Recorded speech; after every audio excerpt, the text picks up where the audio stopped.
the untrained eye, you look like everyone else.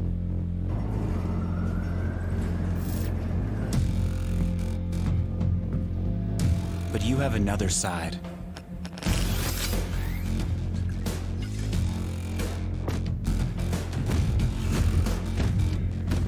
Embrace it with a machine that's worthy of you.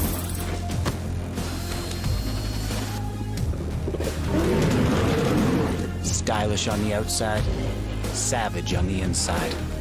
Legion by Lenovo, powered by Intel Core i7 processors.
Hi guys, and welcome back to the Rise of Legends CSGO tournament powered by Lenovo and Intel. And we have AFK Gaming as our media partner. My name is Apollonia, I'll be your host for today, and joining me is the one and only amazing caster and analyst, Shade Slayer.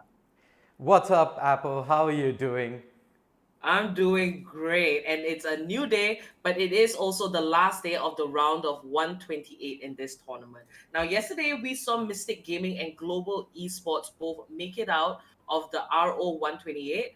They'll be going on to RO 64, and today, lined up for the first match, we have White Shadow Esports versus Flirting with Danger on the map Overpass. Now, Shade, yesterday we saw Nuke and Mirage. What can we expect from these two teams on Overpass? Both these teams have had strong performances in the last round. We did, in fact, get to see White Shadow Esports decimate their opponents in round one. I believe it was on Inferno. So over here on Overpass, I do expect this to be a very close affair. Flirting with Danger, of course, I do believe will be starting on the T side here.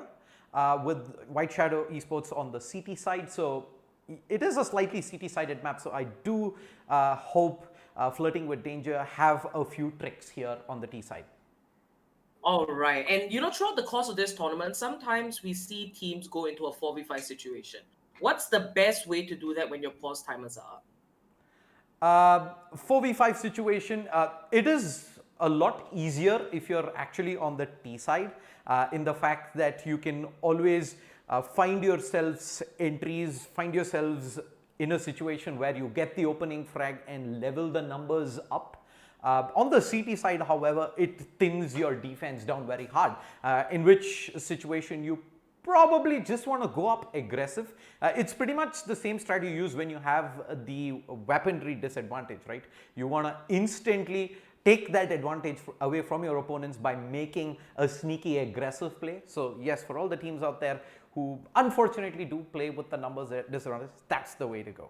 And I do believe we are counting down for map here, White Shadows versus Flirting with Danger. Let's jump straight into the action. White Shadow Esports starting off on the CT side. I'm Shade Slayer. Joining me is OG, the low res chicken. OG, what's up, man? Well, that's a new day, Shade. I'm feeling great today. Just oiled my hair, and I hope the action today is as smooth as it could get. I've seen him on massive sprees before, but this ain't gonna be one of them. The aggressive stance punished, and now flirting with danger. I have an inkling as to what's going on. Sanji, he is trying to be on the retreat, but he's quite low in HP, and now they're gonna force the issue. Luckily, he's getting covered in through his side. Shatter, able to dodge the bullets, able to get the first, force a retreat, and does a significant amount of damage onto Sporky as well. A lot of pressure being put on this B defense, but as soon as being put, they relieve it. They're playing this one smart. They know that they have the man advantage, and they can exploit this to the maximum, trying to play around the minds of White Shadow Esports, where they're stuck thinking it's towards B. They're all the way in towards A, where it's going to be on a YB god to not only deliver, but to come up heads and shoulders. The flash coming in, blinds any man in sight, and he gets taken down. Absolutely no hope there for him. As soon as the utility came raining in, he was bound to get pushed, and now a 2 versus 4 retake. It's going to be all the more difficult considering that they do not have a kit. This utility just buys so much more time. Flynn Danger just set up for the post plan. Niku gets traded in for the aggro by Sporky, swinging wide through back, and now it's a 3v2. A more doable prospect fight taken alone too long, and again punished. Somehow, White Shadow Esports are making this one work. Niku, he does go down though, a little too exposed to 1 versus 2, and Sporky not able to claim the pieces in the nick of time. Flirting with danger are gonna pick them up and pick up the first pistol round on the T side. That came dangerously close though, Shade, considering that it was a 2 versus 4 in the favor of flirting with danger on the post plant.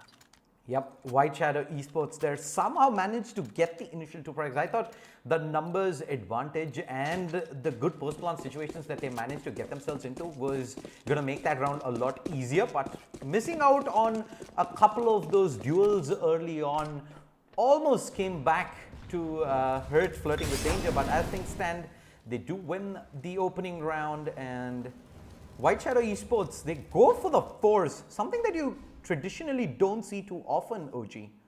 Exactly, this armorless auto shotgun concerns me, but it's in a viable position for it to work. It almost did.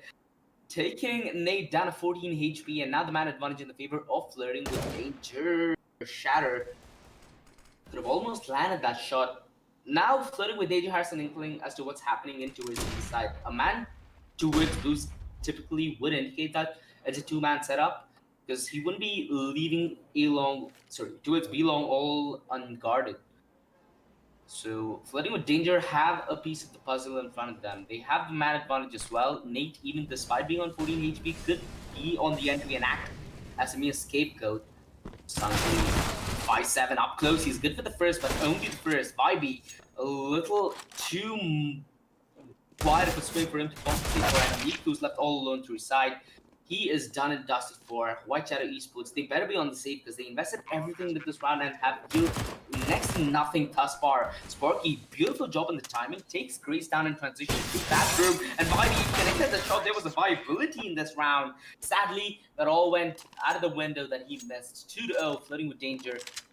It came down to the dirt, but they managed to break White Shadow Esports' force, which will only extend the lead that Flirting with Danger is going to get now.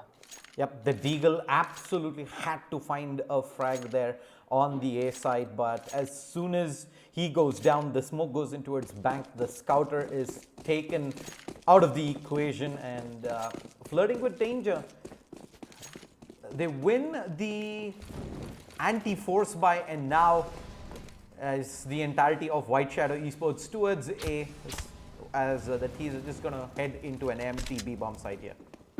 Yeah.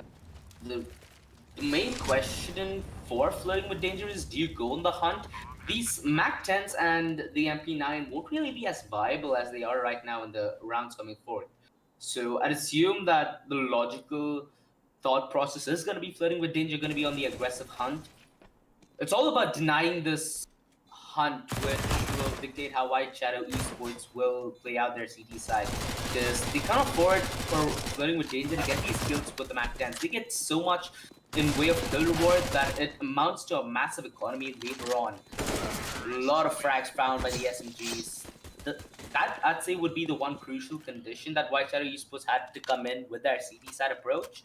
But we didn't see that in action. Now Flirting with Danger, they're in a position when now if they strike hard, the iron's hot, and it damn well could break before it even becomes something valuable. Op out on boot as White Shadow Esports. He was one of the top performers during their round of 256 match, and he's gonna have the big green for the first time here.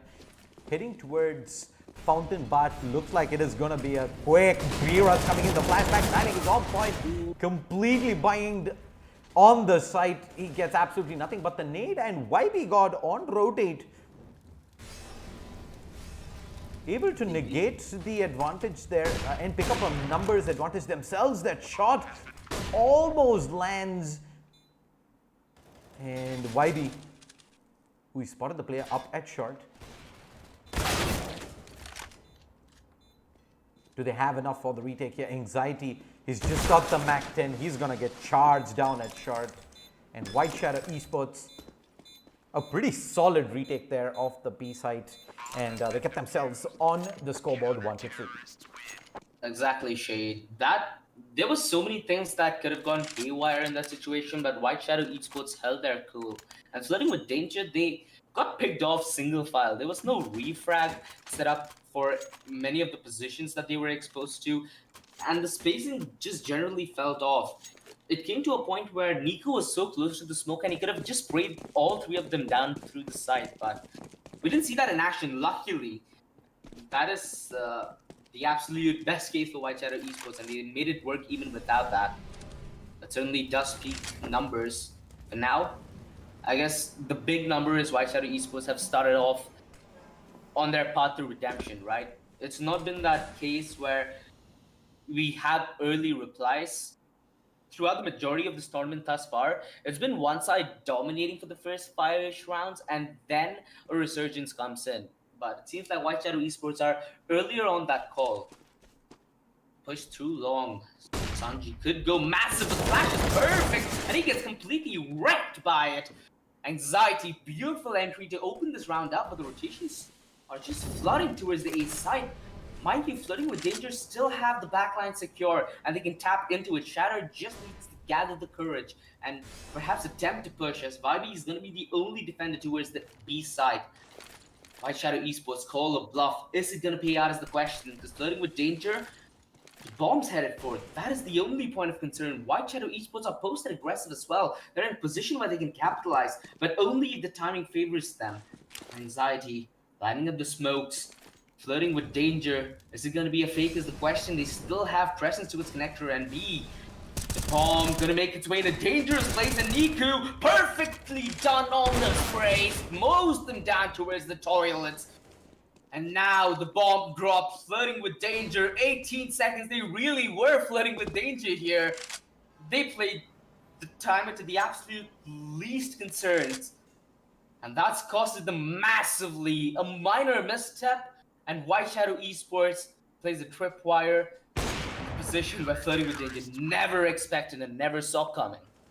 The one man playing up close at toilets completely foils Flirting with Danger's plan there. They show the players towards B, hoping that there was going to be enough to force the rotations out, but the one aggressive player right there not only drops the C4, takes out the AWP as well, and that, boy oh boy, is gonna hurt Flirting with Danger pretty hard. And now the double op setup for them to deal with. It might not be as big of a surprise that White Shadow Esports have a double op. It in fact is possible to punish, but with the way White Shadow Esports are playing, I'd say that might not be the case, although this was an unexpected play. Even he didn't expect what's going to be ahead of him. It's a risk, and it did not pay off. White Shadow Esports now on the man disadvantage. They're actually doing something relatively smart. Vibe did destroy the connected doors with the snades, and now with this boost, he will be able to look over and try to cover more grounds with the lesser manpower that they do have at the moment. Duty, it's all going to be on him. The shoulders better be strong for him to carry this round. He does have support though. Nico has just rotated over and is going to be playing aggressively in through toilets. Beautiful back from Booty. Tries to go massive. Fails the flick. Nico is going to be good for one. Nate's coming in from the back lines, but Grace is so precise on his aim. And Nico, there was so much pressure put on him as he was worried both to his back and the two players rushing in too long. 2 versus 3 now. White Shadow Esports could still attempt this. They have diffuse kills, but the only problem is utility is going to be at an all-time low. They have to smoke through the ground. They have to find one. That's their only hope. They're going to fight this raw. Down in the dirt. They have nade. They disposed it in the toilets. Porky needed to get that spray down, but that's not going to be the case. Vibey gets a return through long, and it's a 1 versus 1. Now he could just hold this one. Nate going to be on the shoulder peak. Beautiful job, but overcommits it. Vibey is ready, and he does not have the... Wait, what? Oh, for a second I thought the HUD bugged out, but that was just about enough. Flirting with danger. Now I see where they get the name from, Shade. This is such risky stuff. But it seems like for now, the risk pays off massively in the way of reward.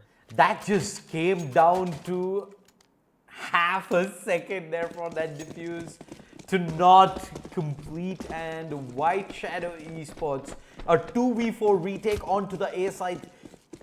It first of all shouldn't have gotten as close as it did eventually, but now that it did, they're going to be pretty heartbroken that they weren't able to take it all the way there. Ooh, that was too close for comfort, Shade.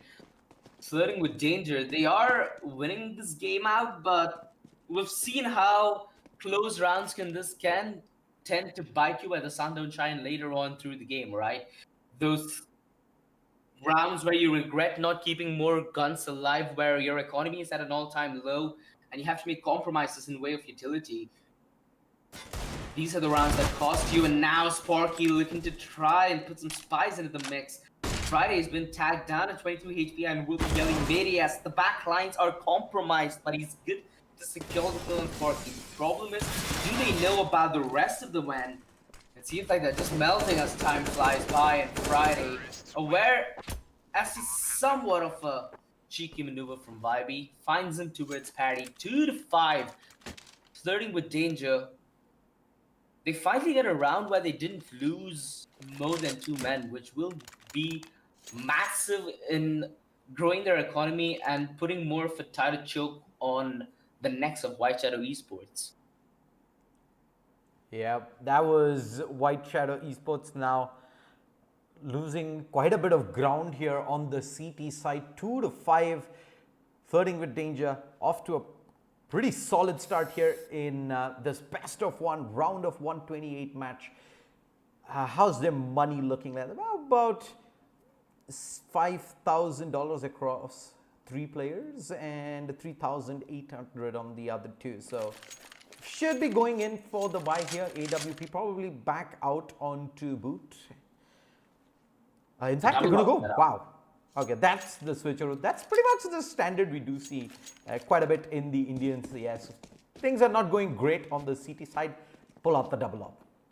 But the question here is, Shade, considering how White Shadow Esports' economy has been flirting with you, they would expect this. Almost a shot, just missed it by an inch. And now White Shadow Esports might have an inkling, but that's still a might, Shade. I don't think Booty has allowed his op to rattle. Sir, he has been trying to play a very cheeky game style, trying to get his aggressive stance in from some of the other nooks and cranny. And finally, he's rewarded courtesy of the boost. Now the man advantage on the side of White Shadow Esports, but with this double op setup, Shade, this man advantage amplifies so much because you'd not expect the op while executing in one of your sides. And when you're a man down, you'd prefer that, right? Use the remaining numbers to the maximum advantage as you can. Even if you commit to the B side, it's most probably going to be a 3 versus 3 or a 3 versus 4. So you'd have a better chance at winning the round, trying to get the trade in and make it as close as possible rather than taking a huge risk and making it a landslide. Flashes coming in on the entry. Sparky needs to hold the line, but he's not good for a single frag. Rather, it's Sir who's coming up massive with FAMAS. A triple kill already in the round. As he looks to solo hole towards the B side. 30 HP, but he's still alive and well. Friday takes it to his vengeful doom though, and he's tapping away! How? Holy moly, those taps towards the heft. The 1v3 clutch coming in from Friday, going huge there on the B side. And White Shadow Esports, they gotta be feeling downright sad after that. That was their round.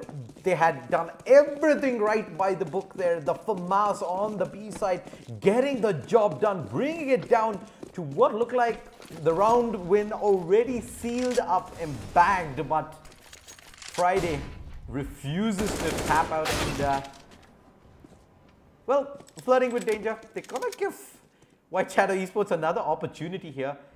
Pretty much walk in and offer up the CT side a AK for free. Niku, that was big. Unfortunately, Still palpitating a little bit after that play from Friday. Damn, those taps be crispy, but he got tapped out in return. Anxiety luckily gets the refrag. Sporky, beautiful job to keep the momentum on favor of White Shadow Esports, and he extends it. Beautiful headshot. This is just the game we've been waiting for, Shade. that one AK given away on the B side to Sparky comes back to hurt. Flirting with Danger there. Instant rotate towards A and picks up 3 frags there at the end. Flirting with Danger, I think it was a question of the adrenaline rush after that round. It was Shatter just charging in towards the B side with a pretty Hail Mary-ish play. And that AK given away cost them dearly, and the shot just misses by a whisker. It's been a consistent recurrence that they've not been able to get anything done towards mid rather than only getting info. The only question is this double upset towards A actually viable? Because it is packed with a lot of surprise, where you'd expect an opper to be towards toilets and peek through long. It might just bait out more reactions, which will just feed into that double up setup. Smork, likely, I think he spotted.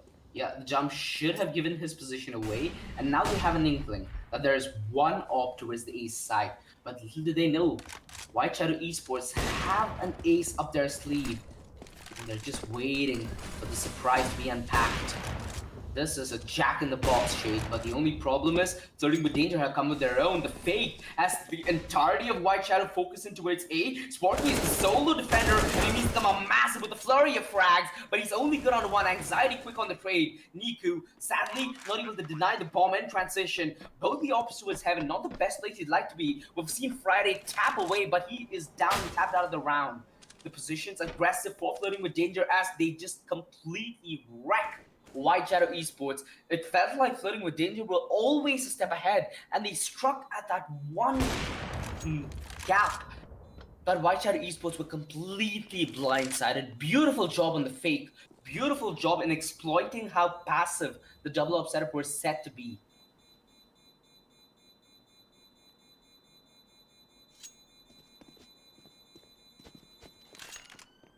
Huge stuff, and the op might as well be denied. The leg comes in. There is no saving the double op setup down the drain. White Shadow Esports dead broke, and this is on the CT side, mind you. Flirting with Danger. They have a chance to even extend this to double digits, which is gonna be pretty hard. Ask for White Shadow Esports to come back from on the T side, let alone. This is worrying, Shade. This is a game where you could expect it to go one way, but White Shadow Esports, I have an inkling that this is going to be one of those classic Indian CS games where you can't team out, but they come back to you with double the surprise. Yeah, the push towards long gets shut down. Instant dink back out to Sanji Kun.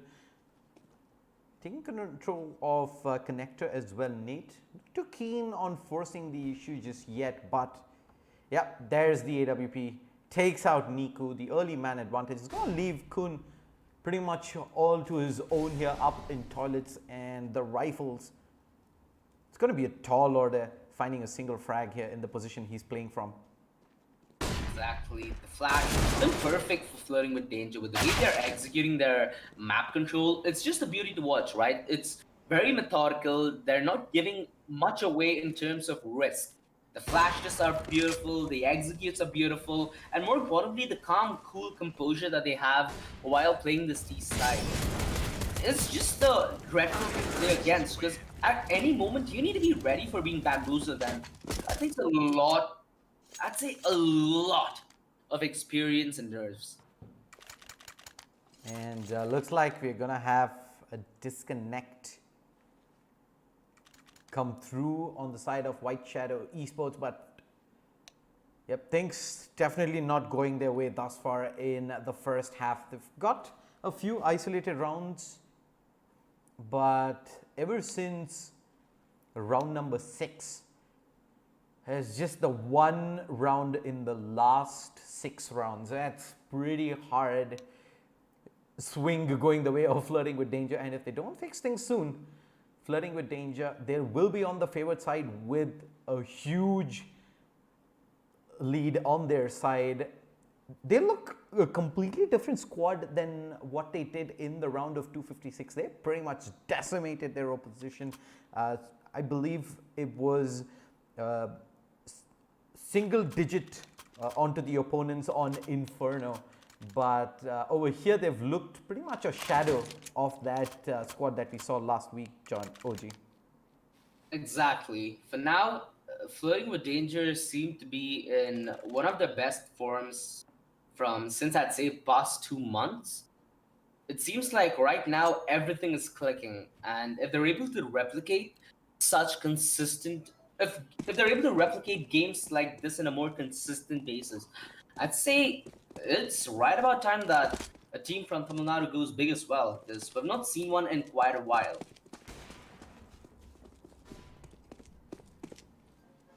Now, White Shadow Esports, they have a chance to get back into this one. They've come back at it with the double op setup. Do you think that they've tried the double op setup so many times that now Flirting with Danger are accustomed to play against it? Because it feels like they're removing that surprise element from the double op setup, which is really essential to make it work. Indeed it is, as right now Niku seems to be in an amazing position to try and stop this, but Flirting with Danger, they've been on point with utility usage. They're in fact going to go through Monster and contact onto Sporky. He's pops the player out. The flashbang instantly comes out, but they're already so light on utility. Nico and Sporky though get the job done. Tap, tap, tap away, and they've cleaned them up. Beautiful job from the defense, each man to himself, stepping up in a very crucial round, Shade, because if Flirting with Dangers secured that round, this would have started to look like a pretty grim half. Now, White Shadow Esports have that chance to fight back, Shade. They still could end the half 8-7, but it's going to be a hard ask. What happened to the utility there from Flirting with Danger? They just walked in through Monster and prayed for an easy opener, but there's none of that to be had. Off the boot, point blank range, finds one. He's getting third. Oh, goes for the no scope. Not gonna find one, but there's already another AWP in position. YB needs to go big. You're gonna find the first one. The flashbang, half a second too late. He gets the leg out, goes for the no scope. Shatters fighter with the pistol, finds 2, but Shatter is gonna get taken down with the backstab from Niku and White Shadow Esports. Is that the swing that they were waiting for? You talked about it earlier as well. A lot of these matches have been going pretty to and fro throughout, and looks like we found the flip right there, the previous round, and I think this round, if Flirting with Danger do end up going down, that's their money gone for the last round of the first half. Exactly, but luckily Flirting with Danger have a decent buy coming in, a little light in the utility department though, and Booty being pressured up close and personal. Ooh, misses the flick. Grace, far too elusive, and now the man advantage. But White Shadow Esports, they're no stranger to this. They want to play this one aggressive. They might take the boost, but I feel like Nate has an inkling. He must know what's happening. Friday gets the shot on YB connected, and now the door entrance open. Niku takes down Chatter. A lot of information given away just by that one play. They know that two men, in fact, are going to be in the back lines, but they didn't account for this. Porky just sweeping in and gaining control through the truck. He just sprays Grace down mercilessly, and he turns this one a 3v3. Anxiety, watching out for the back line. Sir was not ready whatsoever. Niku, he came a massive the previous time. He needs to come a massive now. Friday, he's been on point thus far, tapping his way to victory. Niku, he gets a beautiful shot on Anxiety though, and it's turned into 1 versus 2, a more brutal situation. The Flash, who needs a Flash? Nate comes in like the Flash, swings in faster than anyone expected, getting the headshot, and making sure Flirting with Danger have this one in the bag. They potentially could end the half now with double digits, Shade, which seems like a very scary prospect if you put yourself in the shoes of White Shadow Esports. Yep, that was Flirting with Danger there. The A hit completely goes disarray. And last round of the first half, they do have a buy coming in, but Anxiety will have to make do with just the Galil here. Decent bit of utility, and they're going to play fast towards long, but Boot sitting up towards that rock, and he's going to find one. No, Anxiety whips out his gun in the nick of time. We all know that Booty is capable of making those plays, Shade. He's made them prior, and we've expected the same caliber from him. He's at least holding on, right? He's giving White Shadow Esports a fighting chance. He is fighting back with all his tooth and grit. The setup towards B, though, feels very delicate. Sanji's not going to be in a good corner, and he ends up going down. Porky, he's got a massive on B side. He has been heroic on the defense, and he lives up to it. 2 massive kills now. Grace, 1 versus 3 required. He's good on the first, but Sparky's been so elusive, not offering the fight, allowing Vibe to come in the nick of time. And he takes the matter into his own hands. MVP level performance so far coming out from Sparky. 15 frags. He's been the brick wall of the B-side defense that Flirting with Danger have not been able to get through successfully on multiple occasions. White Shadow Esports, that is 3 of the last 4 rounds to close out the first half. They're in touching distance now, thanks to that flurry of rounds towards the end of the last half. The pistol run here, and we're back to even Stevens. Flirting with Danger. A kit, 2 flashbangs onto Grace, and they're going to try and contest here towards Mountain. It's just YB, no damage done, and they're going to soon get sandwiched back up here as the T's come charging in through connector. Can they get any frags in? They don't. Friday is still up, still continues to click away, does get decent bit of damage done onto YB as well. Takes down Cersei and Shatter. Oh, Vibe is low. He's giving the jig up, so Vibe swings wide to buy the bait, and he... What? Shatter. He's got to be feeling so frustrated. Such an annoying maneuver, but he makes it one work. Anxiety and Grace are pulling this back from the brink of destruction, though, picking up the pieces where that team might have dropped it short. Bombs planted, they know exactly where Nate's playing from, and Anxiety is the only one positioned to do anything about it. Niku, he's standing the wrong side though, and Anxiety might be able to come up massive, but Sparky shuts him down. Grace, he has a defuse kit. This could be his time to shine. The dink comes in, 25 HP. Grace gets run down. Perfect bait and switch setup from White Shadow Esports. Perfect play of the after plant. And Flirting with Danger now in a position where they not only compromise that chance to take a lead, but also to maintain it. Because now White Shadow Esports are going to be right back in. They have the SMGs out. It's going to be an eco coming in with Flirting with Danger. And this is the chance for White Shadow Esports to just farm up that money. There's a swift hit towards the B site there, and White Shadow Esports post plant played it absolutely perfectly. This White. is gimmicky though. I like this. Nate triple boost at B. Graffiti. This might be what could possibly get some damage inflicted. But I feel like White Shadow Esports are playing this one far too passive to even fall into this trap in the first place.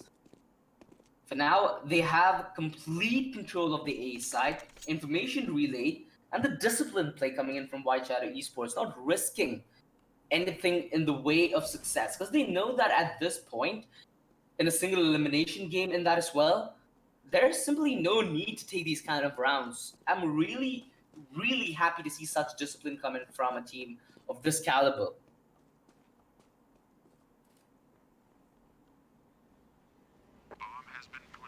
Yep, Boot already was setting up for frags if the CTs actually decided to push in through, and it's just a cleanup here.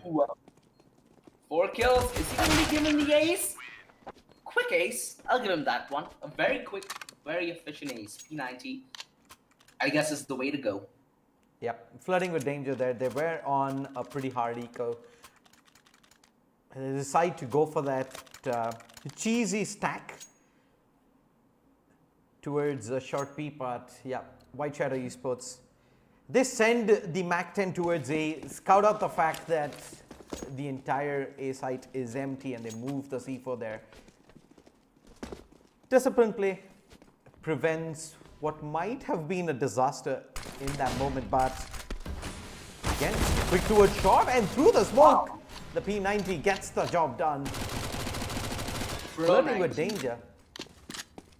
They seem to have kind of lost their way over the last few rounds rather, OG. Exactly. I'm pulled back by this. What's happening with these P90 gimmicky plays?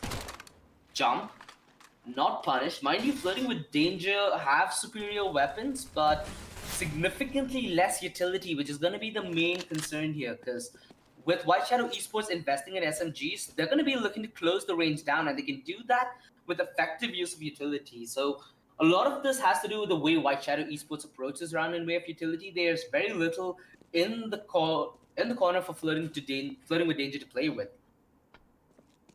For now, White Shadow Esports, they get a little bit of information and they're going to regroup. They want to commit to this hit towards the A side. A lot of utility onto both Porky and Sanji Kun to make this one work. The jump spot's coming in though, and for now, flirting with danger. They've tried to play this one a default with a slightly heavier gamble towards A, and now the gamble committed. Gray's going to be towards Struck. The smokes come in. The off angle's being held. Flirting with danger. They want to play this one off of individual brilliance, but Porky's had to deny it, and it cost Grace. It all goes to waste. Anxiety, the only one to survive. He's good for the first, and he needs to do a lot more work, but it's simply not possible. White Shadow Esports not only gifted this round and the frags with the SMG, but also a free upgrade to the rifle. 9-9, flirting with danger. Things haven't looked this bleak in a while. White Shadow Esports for the first time level things up 9-9 here in this best of one round of 128 match on Overpass. This is a very slow start indeed for White Shadow Esports on their CT side, but seems like both these teams seem to be a lot more comfortable playing on offense, and White Shadow Esports they go towards B, and MTP side is just great here. Long range with the 5-7, that's gonna be no good, is it, OG? Yeah, the P90 drive-by. This is how it looks, Shade. What do you do against this? This is a man at his peak performance. Sanji. A little wild of a spray, but he's able to land it. Porky looking to extend this. Is he gonna... Oh, Shade. This is not cool, Shade. This is bullying. Somebody report this man, because this just simply doesn't make sense. Why be with a Mac 10? The absolute brutal response to shut flirting with danger out of this game with. I just hope that this doesn't impact the confidence that Flirting with Danger have come in with the first half. They looked really confident in the first half, pulling off very, very decisive fakes. Now, they seem like a shell of what they were a couple of minutes ago. Yeah, both these teams, the defense has been questionable to say the least. Utility usage have not done much in terms of stopping early aggression. They've been offered free individual duels, and that was something that I'd say White Shadow Esports were pretty much doing the same thing the last half as well, and it just pretty much seems like a mirror half. You just swap the sides around, and right now an early man advantage for Flirting with Danger, just the thing that they needed there. Niku, however, finds one at toilets, and now the C4 up at long. Anxiety somehow size on 1 HP, and YB God left with all to do here. 1v2, 1v3 rather. Anxiety is still up on 1 HP, but the CT's thrown a bone. There's a small lifeline here. What a roller coaster of a round's been thus far. Let's see if YB can get in maybe a couple of last turns before we do hit the stop. He has time, but not a lot of it. 30 seconds on the clock. More than enough to perhaps scout just a little bit more and then make a run for his money. He better damn have a good run, because there are 2 men ahead of him and they're playing this as safe as humanly possible. Anxiety gets the spot. Not really sure if YB have caught wind of it just yet. The Molotov pickup, swing wide at the side. Only able to land the frag on a nade though. Anxiety in with the return on 1 HP, mind you. 10-10, Flirting with Danger. They started this round off with an incredibly ballsy call where they stacked 4 men towards the A side, playing aggressively at toilets as well. And this is why you love to see Overpass, right? The aggressive CD setup is just a beauty to behold when it's working in perfection, but also a nightmare to witness when things go haywire, which has been happening for the majority of the second half. This is the first time that Flirting with Danger has come in with a response, though. Let's hope it's not a one-time thing. They do put 2 men towards toilets very early on. Actually, 4 at toilets at the moment. Grace, the lone player with that AWP towards the B side. Sparky and Niku take early control of waters here at B. Sanji waiting for a push through Monster. Boot with the AWP towards Connector, playing point blank range. They haven't really got the read just yet. They have no information on the T's and the C4. This could be a disaster if it makes its way towards that toilets area, OG. Yeah, if it does make its way towards toilets, they might as well have just dropped the soap. Friday get on the first one in his position. Compromise, he still gets the frag? What's happening? Someone call Mayday, because Friday has gone absolutely absurd. YB gonna come in too long, but the flash is perfect. Trying to hide and scurry behind the rock, but there is simply no place to hide. Flirting with Danger, leave no stone unturned. 11-10. An absolute massive play coming in from Friday, and we've seen him go quite the distance here in his game. Not only pulling off that absurd 1 versus 3 in the start, but also coming up massive when his team was struggling to gain any rounds. He's the reason why Flirting with Danger are with such a massive lead. Look at what he's single-handedly done to the White Shadow Esports' economy. They have barely anything to fight with. Oh, they're gonna walk their way with the smoke. Flashbangs. Grace is blind. Is there any backup? No, there isn't. Finally, Shatter comes in. He's in no man's land, though finds 1 frag regardless. And Anxiety caught on the reload, and it's down to Nate. 5 seconds is all it took for 7 frags to go down, and this push. What? Why?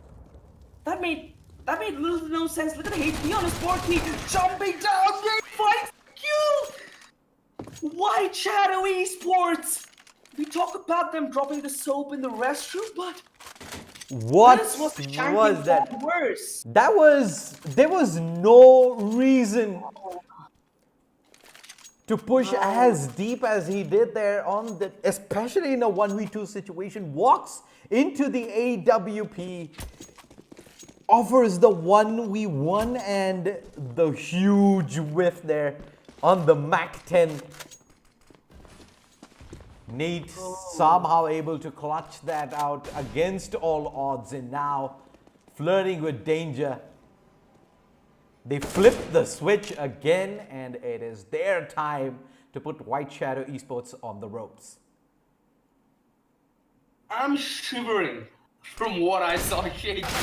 This is absolutely inhuman. Nate stepping up massively for his team, round after round, pushing with his bare hands into the chest of White Shadow Esports. Poppy finally fighting back, but to what avail? A 2 versus 3? It still favors Flirting with Danger. They are a little bit wide in terms of their positioning. The off shot given away. Sporky not able to commit to that wide swing. Friday takes him down. Booty, a chance to come on massive, but Flirting with Danger. The aggressive defense just keeps beating White Shadow Esports until they drop down at their bloody knees. Flirting with danger now, riding the momentum. White Shadow Esports called the timeout to stop this momentum shift that we've seen again this game. And the money, it's not looking great on the tees here. It's just Porky who's sitting on $6,200. It's just about $3,000 across the rest of the players. I don't Super see that. happy. Yeah, this is almost certainly going to be upgraded pistols only. Yep, the 4 Tech 9s. Sanji Kun with the SMG. Super happy though that White Shadow Esports did take that timeout. This is going to be a very crucial timeout. They need to mentally reset and get on the same page, because it feels like right now they're a little split. Anxiety, beautiful name, the back fall off. It's going to be the aggressive, beautiful support. Attack got netted though, and now the Tech 9's up close and personal. They take you to town. Friday with the pass all the way in from connector, so congested, but he has Shatter to try and provide cover. The only problem is White Shadow Esports are not interested. They do not want any business of this trade. Rather, they're going to be coming in from the back lines. They buy such a beautiful bait, and Flirting with Danger just dealt a critical blow. A 2 versus 3. The HP on White Shadow Esports is low though. Nate has a chance to come up massive again for his team. Grace, in fact, he's playing counter-aggressive. He's going a step where White Shadow would not expect. The jump spot. Oh, no! Oh no! That was everything there for Flirting with Danger. That frag right there, and Grace gets a chance. But oh no! He's dropped both! He's got both in YB. He's going to take the C4, says, yep. Head back towards B, the right decision. But Nate, oh my lord. This could be the clutch of his life. He's having the game of his life so far. Fragging out of his mind.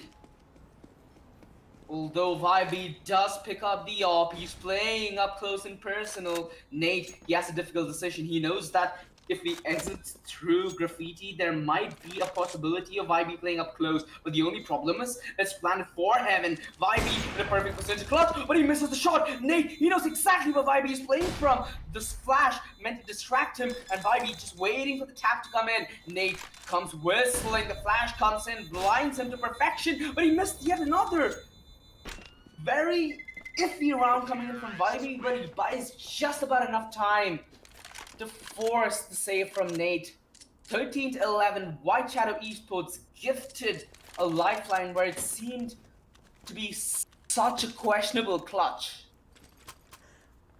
Oh my god, that was a comical series of events.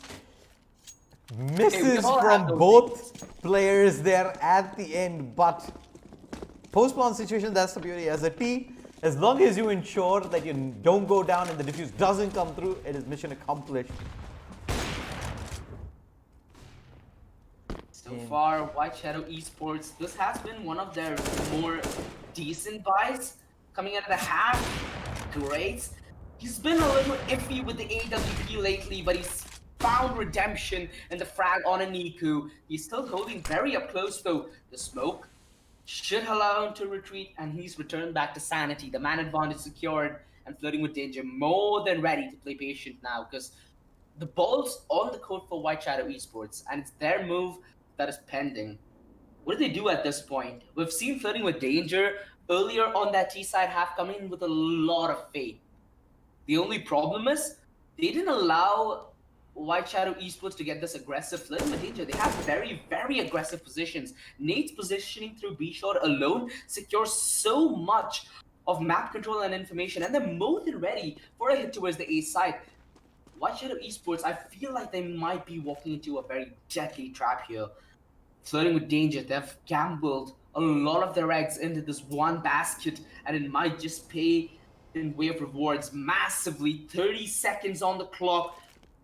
Not as much utility on White Shadow Esports' end. They have enough utility to commit towards one side. Grace tags up Vibe towards long, and now the commitment, the Molotovs are around. The CD is playing this one aggressively. 15 seconds on the clock. Now they force the issue. White Shadow Esports, they are doing it here. The flashes work. Friday, he could come in with the deny though. He gets 2 kills and the massive deny. Not in the nick of time, but more than enough to secure them the advantage. A 1 versus 3. Booty taps it on an 8, and he's trying to go massive here. Defuse, denied, but the cover gifted. 14-11. Flirting with Danger. They are finally shutting down White Shadow Esports. Personally speaking, this felt like the map where the upset might come in shade, but it feels like the curtains are being closed on this rather quickly. The smokes there didn't provide the perfect cover for White Shadow Esports to try and go for the plant there. They get caught in transition as Flirting with Danger just decide to go on the offensive, taking fights around the smokes itself, and White Shadow Esports, it did not really have the numbers there post the plant. Decent attempt towards the end for White Shadow, but it's nowhere close to being good enough. 14-11, White Shadow Esports, they no longer have any room for error. Exactly. And considering now that they're low on utility as well, there is absolutely no margin for even leaving an angle unchecked, because they don't have the hard utility to clear it.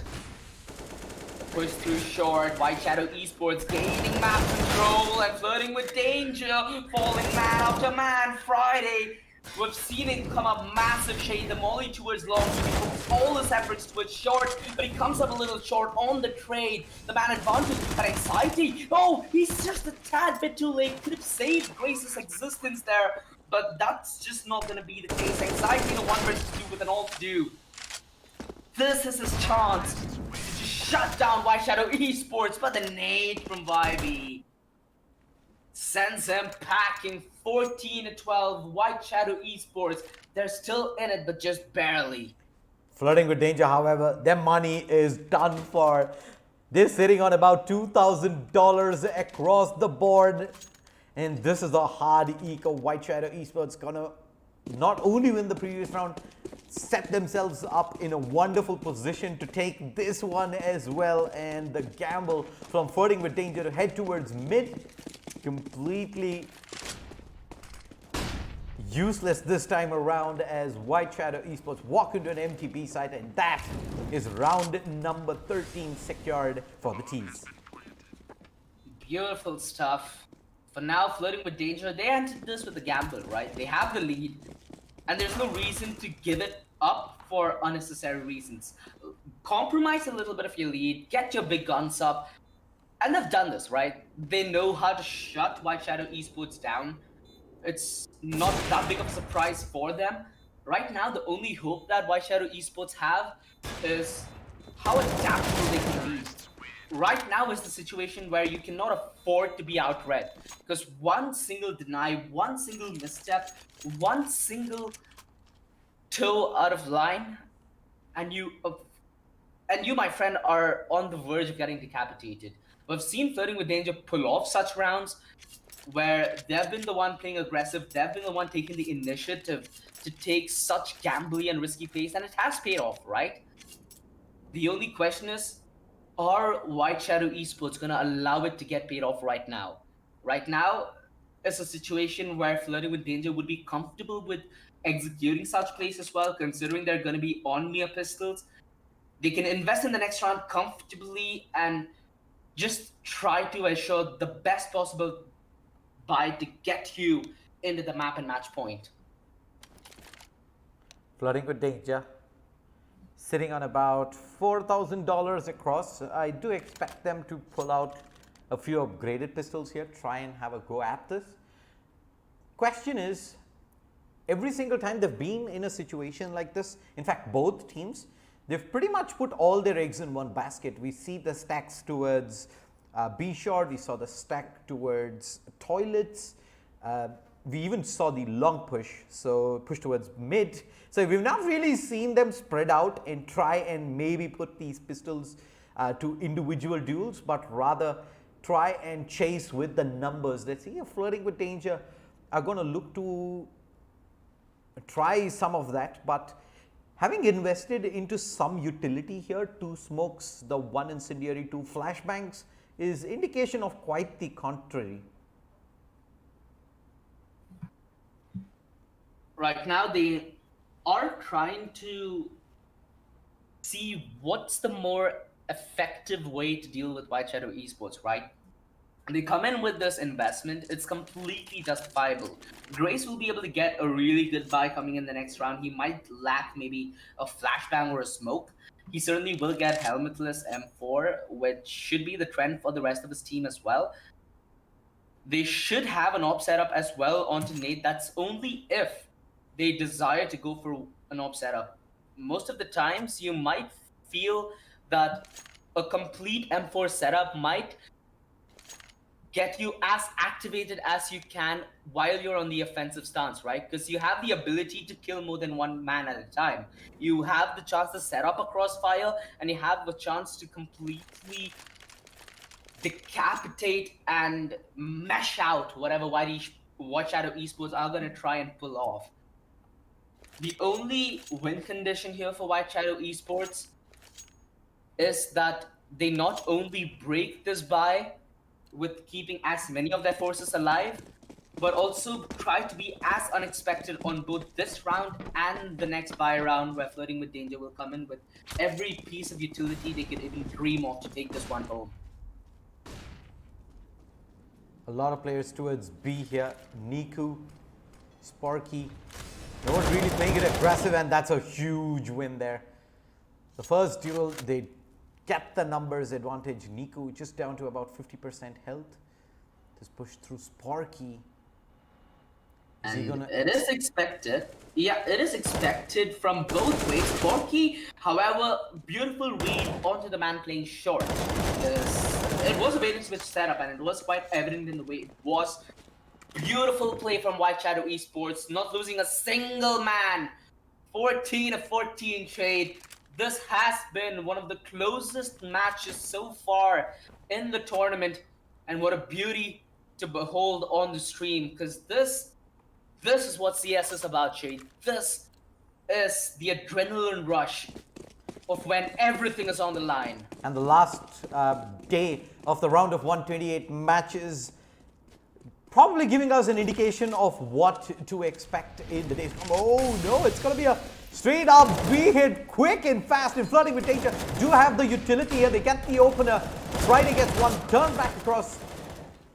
Booty with the AWP though has found 2. The Tech 9 not going to work. 1v3. Niku is in an almost impossible situation. They know exactly where he's going to be playing from. The nade goes for the quick fire, not going to find it. And White Shadow Esports, I'm surprised with how much there was on the line in that round. They decide to go for a pretty straightforward B rush there, OG. Ooh, well, Rajnikant has a very popular saying. I think it's Rajinikanth. I'm not 100% sure though. It's always you expect the unexpected, and I say it even the way it's meant to be said. It seems like our boys from Tamil Nadu are pretty prepared for that B rush. They were more than prepared, Shady. Yeah, the counter utility was absolutely on point there, ensuring that they don't get the entry as easy. Shatter. Pretty questionable setup right now. They were on the verge of shooting each other while trying to get the boost towards sandbags. Luckily, they do dismantle it in the nick of time, right? That could have gone from bad to very, very, very bad in a very short duration of time. They played Now- 4B, by the way, that round, Yeah, flirting with danger. They were expecting another quick hit towards B, just shoring up the defense there with the numbers early on. And now things gonna slow down as White Shadow Esports do start to take control of mid. But no rotations just yet by Flirting with Danger. They're still going for the jump spot here towards the A site. It's just Nate all alone who's going to continue to hang around here. 4 CTs rather, just going to sit still at B. They're not giving up on the B defense just yet. YB looks for the opener and does look like Nate has spotted out the first player. Already rotations in play by the CTs. They're coming in thick and fast with the numbers. 30 seconds remaining. I don't think there's enough time for them to back out of this A hit here. White Shadow Esports, they're charging in, fighting for a spot in the round of 64. The smokes are down. No one really making the play through just yet. Wait, what? Friday shooting his own teammate? What? Bro! Not the thing you'd like to do in a round where it all's gonna count. Niku takes him down though, and now it's 3v4. It's Pandanobi into its side, and Niku left with it all to do. Flirting with Danger have done it. They've done it there. They close things out 16-14 there at the end. What a tight match that was. Went down to the wire. The closest match we've had so far on stream for the Rise of Legion CSGO tournament, and Flirting with Danger, they can breathe a huge sigh of relief after that. That was so close, and it's only the round of 128. I would say Friday just performed absolutely out of his mind, and there was just so much back and forth. We saw a change in both teams' strategies when they switched sides, and I didn't know who was going to win, and it was that close, 16-4, insane. Yeah, 16-14, a lot of back and forth as well throughout. We did see Flirting with Danger start off very strong on their T side. Luckily, White Shadow Esports towards the end of the first half were able to pull a few rounds back, 3 of the last 4 rounds to be precise, and that gave them a fighting chance going into the next half. They continued riding that momentum as well and clearly looked like they were going to stomp through the second half, but Flirting with Danger, we win a few crucial rounds there, allowing them to get that edge, and 14-14, that pretty much came down to that one round there at the end where they decide to just go for that hard B hit. I would have hoped that White Shadow Esports, I'm sure they're looking back at this well and thinking, hey, we probably should have played that slow, but they decide to go for a fast B hit instead, and Flirting with Danger, perfect utility usage, not only able to get match point there at the end, able to weather out that A hit coming in at the end. 16-14, a wonderful match, and Flirting with Danger, congratulations, they move on to the round of 64, completely deserved. All right, exactly like what Shade just said. Flirting with Danger is the first team today that we are streaming that has made it on to the round of 64. Now, this is the Rise of Legion CSGO tournament you are watching, powered by Lenovo and Intel, and we have AFK Gaming as our media partner. We're going to go prep for game number 2, so don't go anywhere. Remember to subscribe to this channel and click that bell icon so you get all the notifications. So stay tuned. We'll be back very shortly. To the untrained eye, you look like everyone else.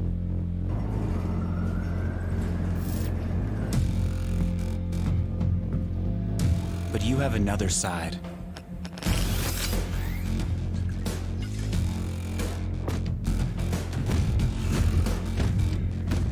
Embrace it with a machine that's worthy of you.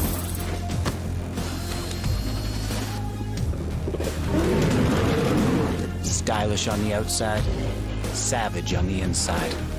Legion by Lenovo, powered by Intel Core i7 processors.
To the untrained eye, you look like everyone else.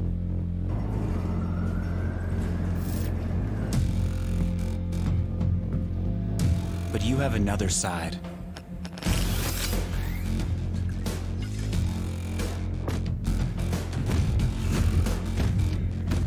Embrace it with a machine that's worthy of you.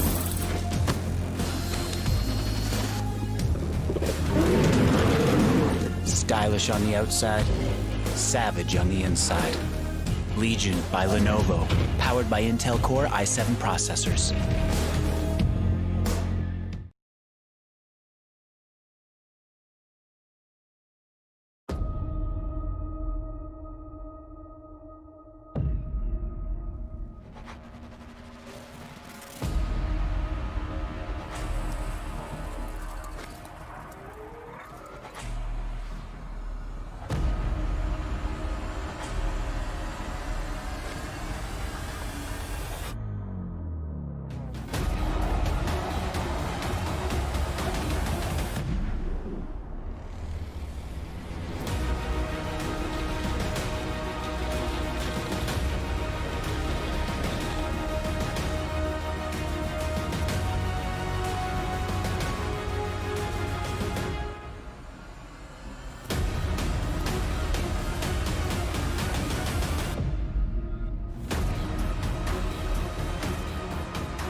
To the untrained eye, you look like everyone else.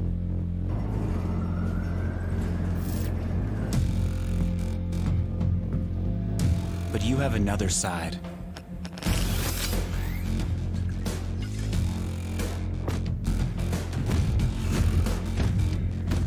Embrace it with a machine that's worthy of you.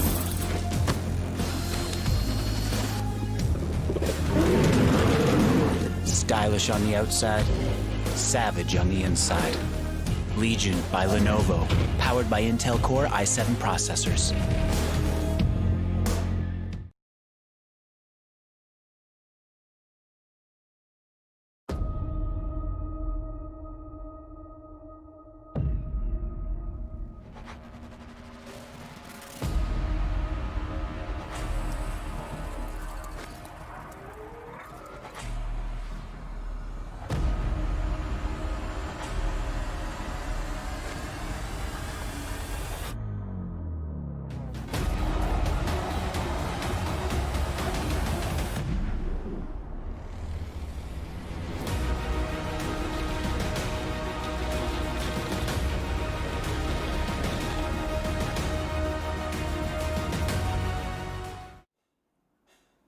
Hi guys, and welcome back to the Rise of Legion CS:GO tournament powered by Lenovo and Intel, and we have AFK Gaming as our media partner. It is I, Apple, and Shade. We're back again with game number 2, and this time it's going to be Elements versus Jammers.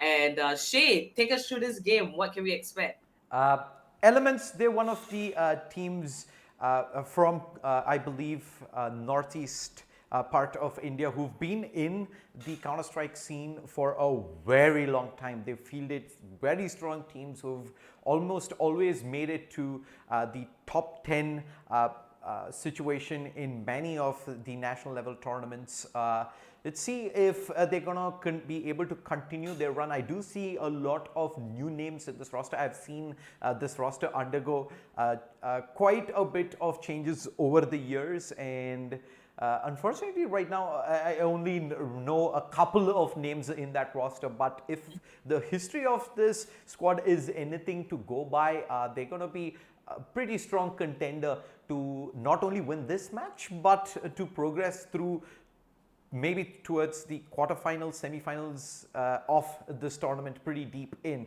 So best of one on Train. Again, last time around when we did see teams go towards Train and Nuke, it has not been a pretty even contest, is down to the fact that squads don't really know the map all too thoroughly in terms of executes, in terms of depth of strategy. Some of the teams have been seen lacking. Hopefully that is not the case here in this matchup in Elements versus Jammers. But yeah, I'm gonna say Elements are gonna have that slight edge going into this. All right, our first game was super explosive. We saw Flirting with Danger take that win. It was very close, 16 to 14. So for this second game, do you think it's going to be a little bit close, or do you think, Elements, since they have been around for quite a while, might actually just take this one pretty easily? Elements will be starting off on the favored CT side of Train. So I think it's going to come down to Jammers and how much they can do on their T side. If they do manage to get 5 or 6 rounds, I'd say they're going to be in with a fighting chance going into the second half. That being said, we are ready to jump into the action. Pistol round is live. Elements versus Jammers. I'm Shea. Joining me is OG, the low res chicken. OG, take it away. Well, Shade, it's Train. We all know and love this map. We've seen it when it's on capable hands. It can deliver quite a dominating side. But what we'd like to see as a clash, we want to see a brawl, and this might just be one of the most old school element maps you can think of. So I'm expecting it to favor Elements, but I really want Jammers to put a fight up against them. It seems like now we might have a B push on our cards, 3 men from the lower way while 2 try to push in through highway, but this might just be a change of plans. I've seen the bomb coming in from underneath, a little not as composed as you'd like to be on the entry, and Elements more than prepared. Methan ends up going down, and Jeff is all that remains. My name Jeff, but it seems like Razor knows it already as he takes him down without any hesitation whatsoever. 1-0, Elements starts this off a clean sheet as well. Razor almost pulls off a Neo there on the B side. That was him on top of the Trains. They're not giving so many bullets heading his way, and he still manages to make it through that entire pistol round. Elements, stellar hold on the B side. Those taps from the back of the site were just a sight to behold, OG. Yeah, Jammers right now with a little bit of an upgrade, a Deagle, a Tech 9, just trying to see if they can poke around and maybe find a kill or two. Which will be a hard ask, considering that Elements are in a range where the SMGs might just shred you to pieces. Razor gonna be good for the first. The flashback on point, whips out a smoke, could have held his stand and his ground. But that doesn't seem to be what Jammers had in mind. They actually come out of this trade better than what most would have expected. Downing 2 members on the side of Elements, where they've invested into a lot of rifles. Another frag would have been the icing atop the cake, but Elements They survived the round, but they didn't gain much from this round. So a little questionable. And with Jammers coming in on the bye, we might just see that explosive A-side hit that we've been waiting for, Shade. 2-0, the buy comes in. The utility though, not ideal there for Jamers, and not having enough utility for a hit on train almost always is a huge advantage for the CT, but they can level that up with a couple of early aim duel wins, and Shibam pushing through Ivy almost offers up an opportunity there. A double peek and he was surely going to be in a world of trouble. Yep, but still not defensive smoke in case anybody was up close and personal that he had no wind off. Razor, that is a very intense angle, but he delivers with such stellar aim. 2 frags, and now Jammers in a world of hurt that awaits him. Flash easily darts by him, but I don't think he even put any effort into that. Okay, he's aggressive so wildly, and he catches Jammers off guard. Tito bites the dust. Starboy, he is bound to go down. Missing quite an easy one on a hack. He almost went south, but that was far too much time. But Elements composed themselves, and 3-0, they just completely butcher Jammers on the pistol. Sorry, Jammers on the buy. Now they're going to be resorted to pistols. Yeah, they're back onto pistols there. They can, however, go... Nah, I don't think it's even worth going for a force buy here on the team side, especially of train Elements. We kind of expected them to come out with the advantage, and it's the onus is going to be on Jammers here to try and change that. Tag, but not the kill. I'm pretty flabbergasted by Elements' presence towards SL. Not a position that you'd like to challenge up against pistols for certainty. Yeah, that's the C4 down at Pop Dog. Yeah, the C4, the ball, the dreams of Jammers down the drain now. Instant return of the smoke, and the best part about the smoke is it gives you a one-way, so something for all of you at home. If you are looking to learn a gimmick, beautiful dunk, explicitly taken down. Tar does end up getting a frag. He can get a rifle and trying to extend this. Haxi, a wild spray, but Razor connected on the other end. And thus, round secured. 4-0. And Jammers hitting a little bit of a turbulence here, but they can enter smooth sailing. But it all needs to be on the back of this round, though. They have a lot of utility. They saved up a lot for this round, and there's better payoff in way of reward.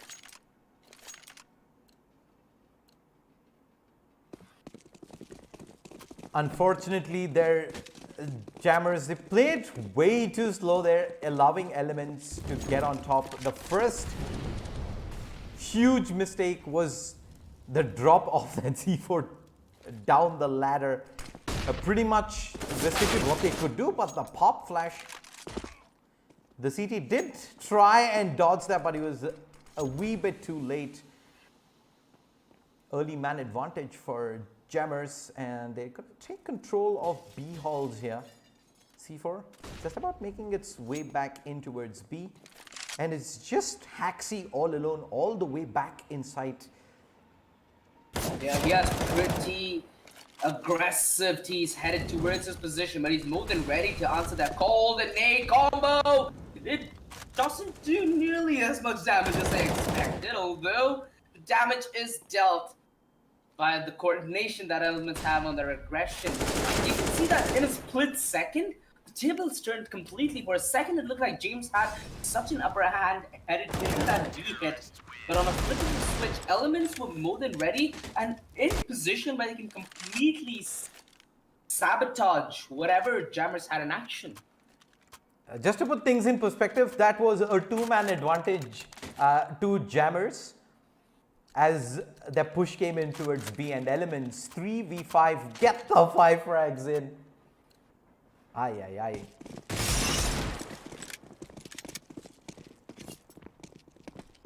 The T's, they back on the buy, but at this moment,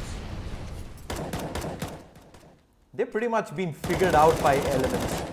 No, Haxi, a while on this. What's happening here, Shade? Knives out, a little bit of a bamboozle, if you will. Now the two-man are disadvantaged, but on the side of Jammers, we've seen Elements pull this one back. Do you think Jammers have an enemy to pull it back this time around? We already see Imba lining up a flash, which will indicate that Razor should be aggressing to SL. And Starboy is in the position where there is no flash given. Explicit goes down to where goes back all the way from Ivy, and that's got to be hurting so bad the Jammers right now. They have no place that they can just call safe. Tito gets a consolation frag, but he needs the ace clutch here if Jammers are to get themselves on the scorecard this time around. He's being spotted out. 6-2-0 Elements. It's a walk through the park right now, and Jammers, they've pretty much resorted to a few low percentage plays. Dropping down Pop Dog, I wouldn't really recommend, looking at how it's pretty much played out for them the last couple of times. But Elements, they're in a pretty good position right now, and it's going to take Jammers A significant bit Yeah. to come back. Imba, oh boy! Talk about awkwardness. This hit absolute sky high. Imba just. What's happening here? This is giving me anxiety. He's going to go for the knife. Okay, that's where I draw the line in the sand. You do not cross that.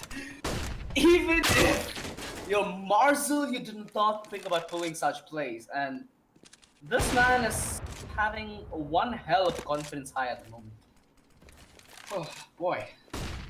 Kind of took me out of breath there. Tito, Not gonna lie. he's completely surrounded. He has the AWP in hand. I don't see a save attempt. The nade, slam dunk in the face. 7-0 for Elements.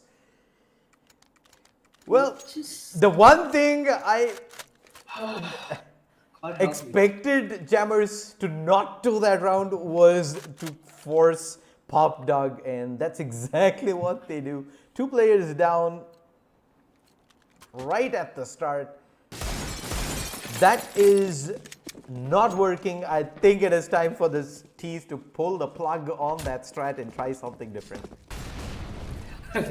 Indeed, Shane. If that round was not convincing, I do Are not they know going back who in? will.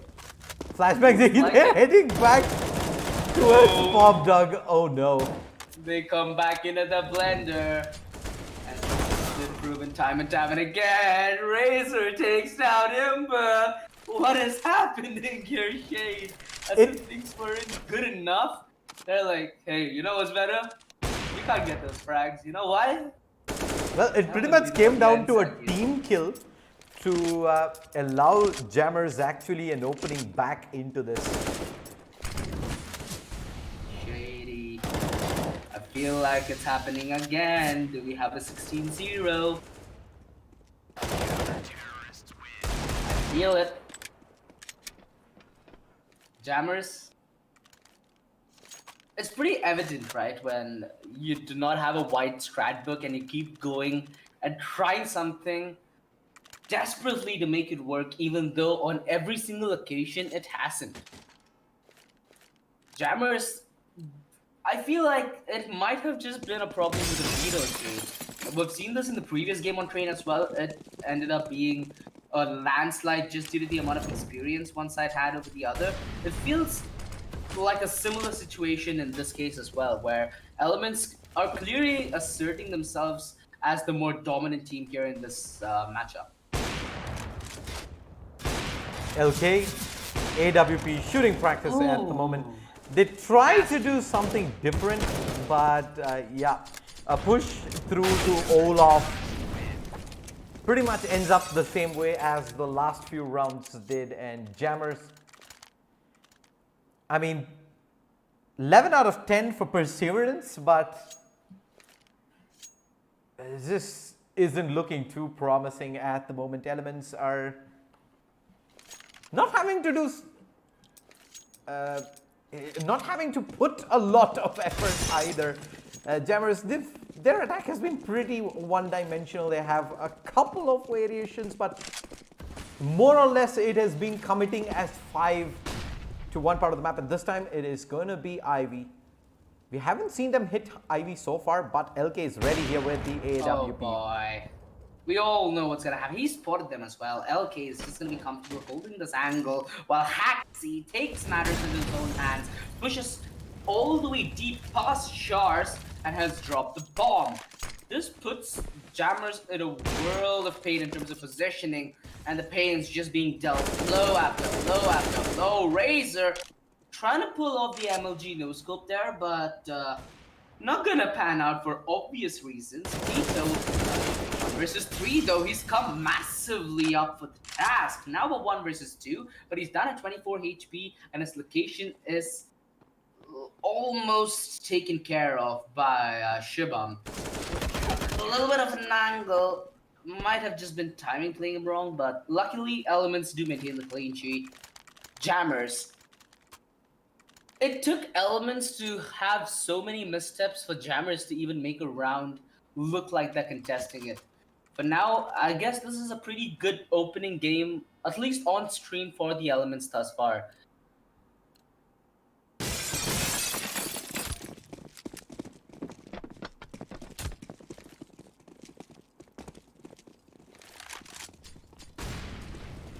And looks like they're gonna challenge towards Pop Talk by the looks of things, and Razor. I'm not sure what's happening to Imba there. Might looking like a little bit of an R2D2, but should be able to make his way back. I hope, because both of them are stuck towards SL, and it'll be a quite gruesome story if Razor ends up going down here. Imba seems like he's back alive, up and kicking. Look at the aggression that Elements have, Shade. The sheer aggression. Jeff, not ready whatsoever, just walks into the loving embrace of Imba. Luckily, Mithin trying to offer resistance. He's good for the first frag. Sad that Haxi has joined him though, because it's going to be quite the impossible task for Mithin to get past his forward setup towards B. He's actually going to be cut down here, leaving Tito with an all-to-do 1 versus 3 coming in from the backstab towards the bomb. Is where he's headed. He has an opening. No. Are you serious? This can't be happening. If he goes down now, he'd have the biggest tilt he's had in lifetimes. Tito, he gets the frag, which, let's be honest, was gifted to him. Lucky that the gift wasn't snatched away at the birthday party. Well, the textbook's out of the window right now. Jammers have pretty much brought this down to an all-out fist fight, and Elements are more than happy to take them on that right now. Getting a few frags here and there, Jammers, but by and large, they have pretty much been out of it very early in the round, almost every single time. Exactly. Beautiful pop flash from Imba. Throwing out chunks of knowledge at the window. Imba. Beautiful shot. Holds the angle again. He's going aggressive as well. The deep molly perhaps covered by his ascent.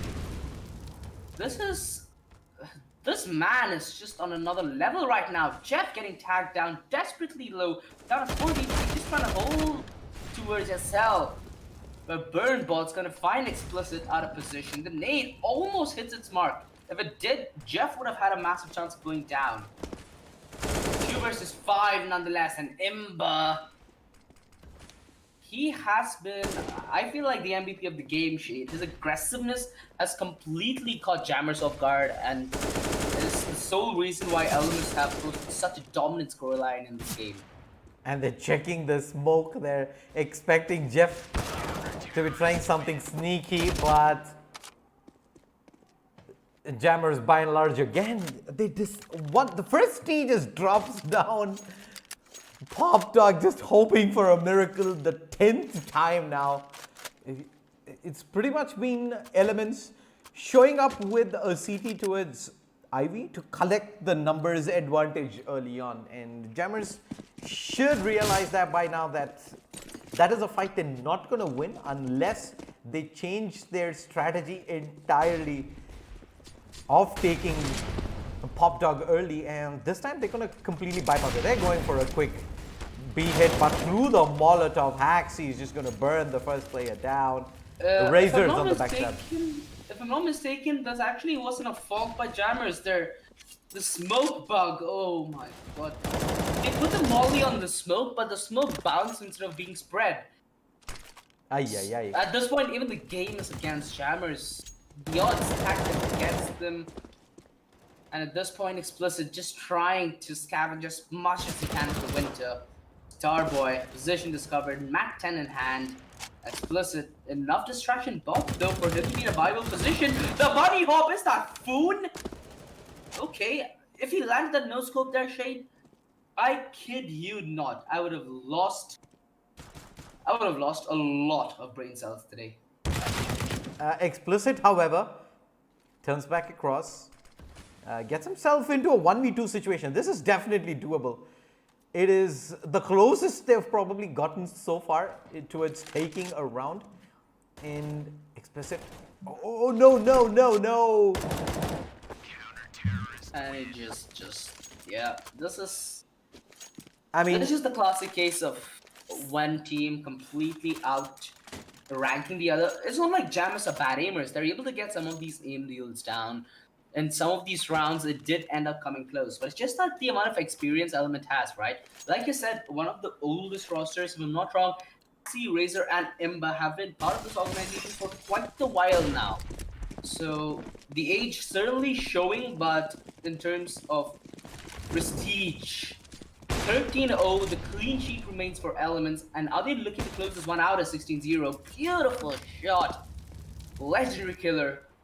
He is just set up for these kills time and time and again. Jammers just walking in this crosshair with very little resistance offered. Razor. Just taking in a bit of burn damage there. Looking to maybe spot players out. This time they win that duel out. I mean, I guess it was just a matter of time before he eventually loses one. But I do get the thinking behind Jammers. They're trying to be as unpredictable as they can and prevent Elements from being able to guess what they're up to. But Elements have just been far too good at their basics to not really fall for the cheesy plays that Jammers have been attempting round after round. And that has put Elements in a pretty comfortable spot right now. 4v3, exactly. They still have the numbers advantage in their Explicit. It's going to level things up. Let's see if Jammers can convert this and get their first round win in the bag. Joke. Not going to come. Going down. Pop Dog, and they're going to head back towards B by the looks of things. Shibam. Oh. Yeah, he's heard the footsteps. They're ready with the utility. Molotov towards lower is going to funnel them the other way.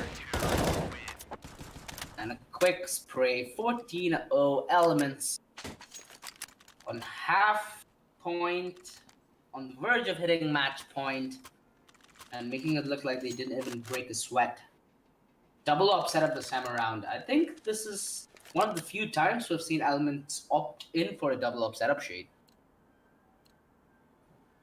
It is indeed.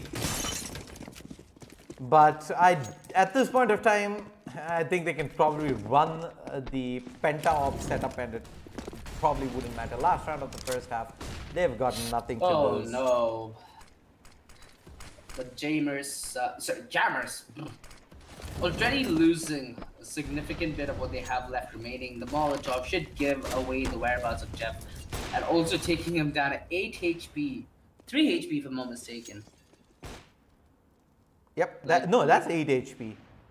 Oops. I said getting bad for me, my man. But yeah, jokes aside, Jammers.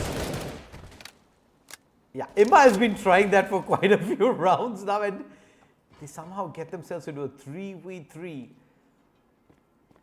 1 minute remaining on the clock. They have control of the C4, so Elements are not out of the blocks just yet this round. 2 players towards B. The lone player right now playing towards Olaf at A. I like this mentality of them still trying. Even though they're 14-0 down, it looks like they're giving it their full effort, right? Good amount of perseverance, at least, I'd say. Displayed by Jammers, LK. Caught between two angles, but now he's certain, but he's missed the shot as well. He's gonna recreate the angle, and Method just walks in those crosshair. LK, more than comfortable to get that shot Razor. He's gonna be the first man to have any win of this backstab, but he's only on 8 HP here, Jeff.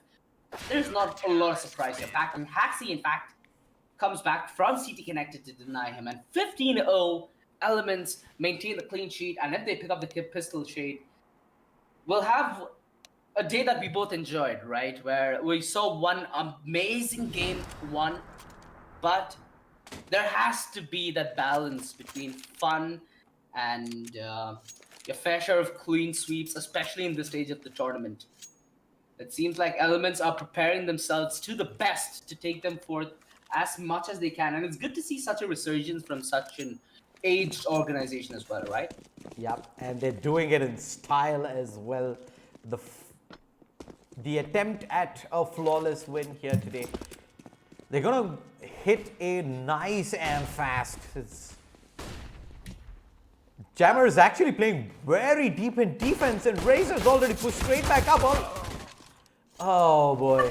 Let's go. That was pretty comical to say the least, but Haxi goes big there, and they still have the numbers advantage. It's all down to Starboy as he tries to pull off a miracle. Not gonna be the case. Game in the bag. Elements take that 16-0. That was as fast as it gets there, Apple. All right. James, clearly there was a skill mismatch. Elements, Yeah. like you mentioned earlier, they are a team that are very familiar with the game. They know how to play, and they just basically outclass Jammers. But this tournament is all about tasting what competitive is like, and they made it to the round of 128, but unfortunately they don't continue through. But there's always next time. So congratulations to Elements for making it out of RO 128. Any closing thoughts, Shay? I kind of question the train pick in the first place, especially Jammers, knowing that they're going up against a team of Elements' caliber. They would have had a much better chance trying their hand out at a map like Dust 2 or Inferno. Train a lot more sophisticated in terms of the variations there is in strategies. They decide to take them on Train, and clearly they did not really have much in terms of depth. They did try to hit Pop Dog time and again, despite them just failing, they just kept going at it. But Elements, they just pretty much had to do their basics right there, just ensure that they never really allow Jammers to win any unfavorable duels, and yep, clearly the better team does move on. But props to Jammers for giving it a go. I believe that has been the beauty of this tournament, right? We saw 230 teams. Not all of them are professional teams. We have amateur teams, we have semi-professional teams, all of them coming in, trying to see where they stand in the professional scene. And Rise of Legion CSGO tournament is now officially going to be heading into the round of 64 from tomorrow. I believe all the lopsided matches are behind us. The action is only going to get intense. All right, just like how Shay mentioned, we have come to the end of the round of 128, and tomorrow it will be the round of 64. Now, this is the Rise of Legion CSGO tournament that you are watching, powered by Lenovo and Intel, and we have AFK Gaming as our media partner. And congratulations once again to Flirting with Danger and Elements for making it through to the round of 64. Do subscribe to this channel. All tournament details are in the description, and we will see you once again. Oh, I'm so excited. Oh my gosh, I just couldn't contain my excitement shit. Okay, so we will see you tomorrow with the round of 64. Don't go anywhere, and we'll be back. So, bye guys. See you folks tomorrow at 6 p.m. Yeah. To the untrained eye, you look like everyone else.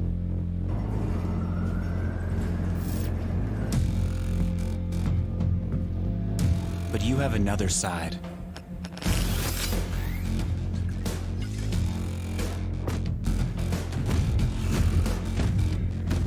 Embrace it with a machine that's worthy of you.